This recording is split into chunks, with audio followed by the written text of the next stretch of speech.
Dahil nga dagsaan ngayon ang mga tao sa mga airport, Butuan Airport na alarma dahil sa bag na naiwan na inakalang may bomba. Pero nang buksan ito ng Butuan Airport Authority ay walang bomba na nakita sa loob ng bag. Pero may laman itong pera.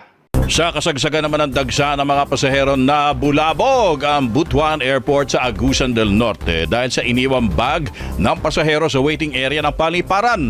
Bilang pag-iingat, agad na kinordonan ng otoridad ang paligid ng waiting area at tumawag sa PNP Butuan Airport Police Station at sa Aviation Security Unit para masigurong ligtas ang laman ng bag. Nagsuriin naman ang Explosive Ordnance Disposal Unit na diskubring walang lamang pampasabog ang bag pero may nakitang pera na aabot sa mahigit 40,000 piso.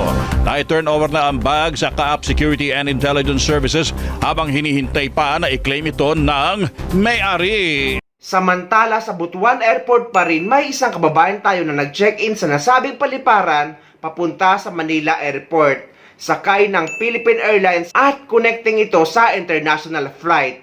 Nagbahagi ng kanyang karanasan na dati daw ay nakikita niya lang ito sa Facebook or sa social media. Tungkol sa punit passport modus ng mga taga-airport na ginagawa nila sa passport ng mga pasahero.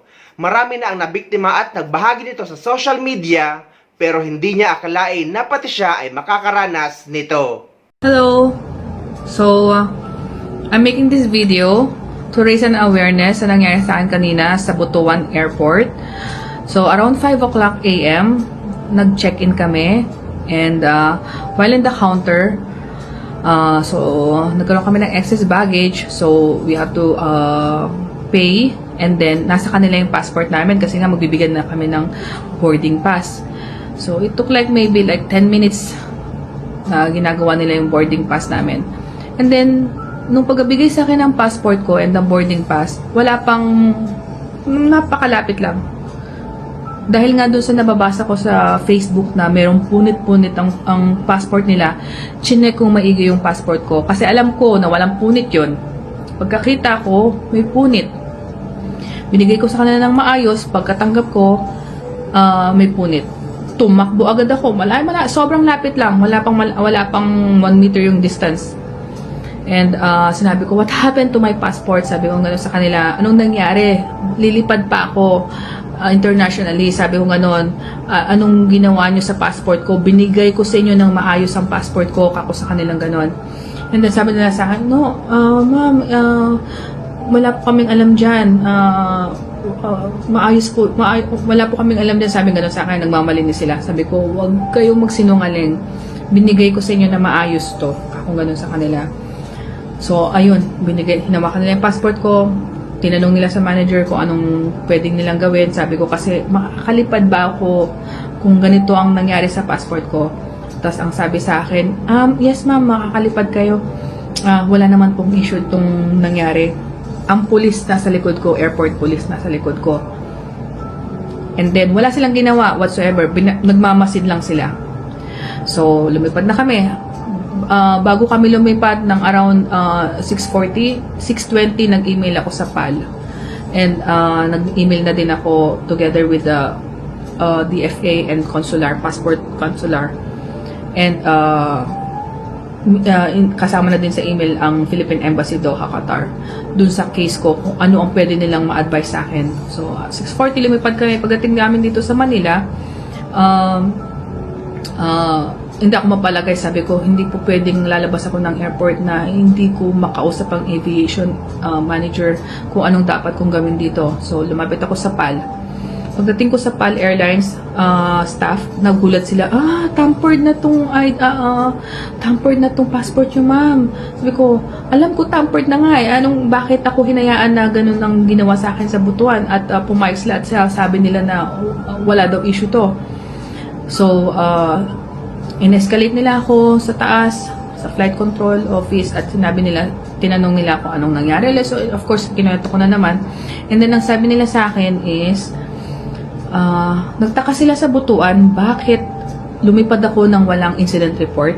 Sabi ko, ma'am, baka naman po pwedeng bigyan nyo ako ng anything na papel na mapagpapatunay na malinis ako at itong nangyari na to is kasalanan ng check-in counter, sabi sa akin. Dapat ma'am sa Butuan pa lang ginawa na yon.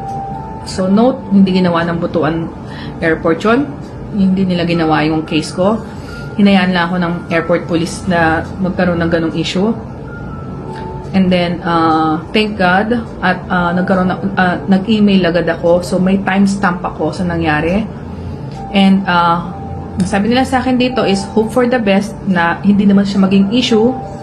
And, hayaan ako sa immigration na lumipad. Dahil total, meron naman akong resident ID.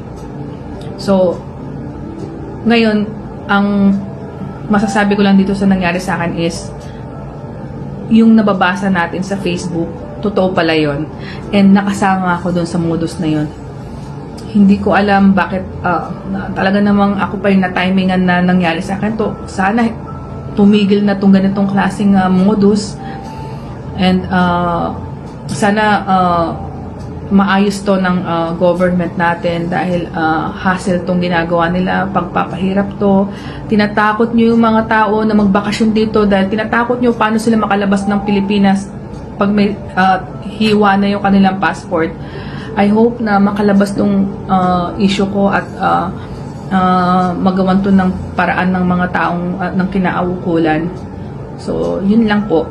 Sa panahon ngayon, hindi na natin alam kung sino ang lalapitan o tutulong na may pakialam para mapigilan ang mga ganitong pangyayari sa mga paliparan sa Pilipinas. Kaya ang tanging na lang natin magagawa ngayon ay magdoble ingat.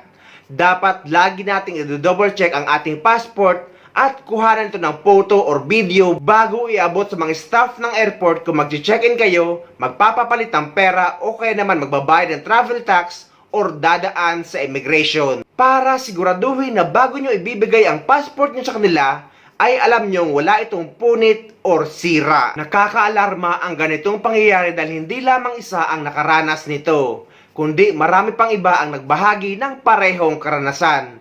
Dahil napakalaking abala nito sa mga pasahero dahil pwede kayong hindi makalipad or maka-flight kapag may sira or punit ang passport nyo.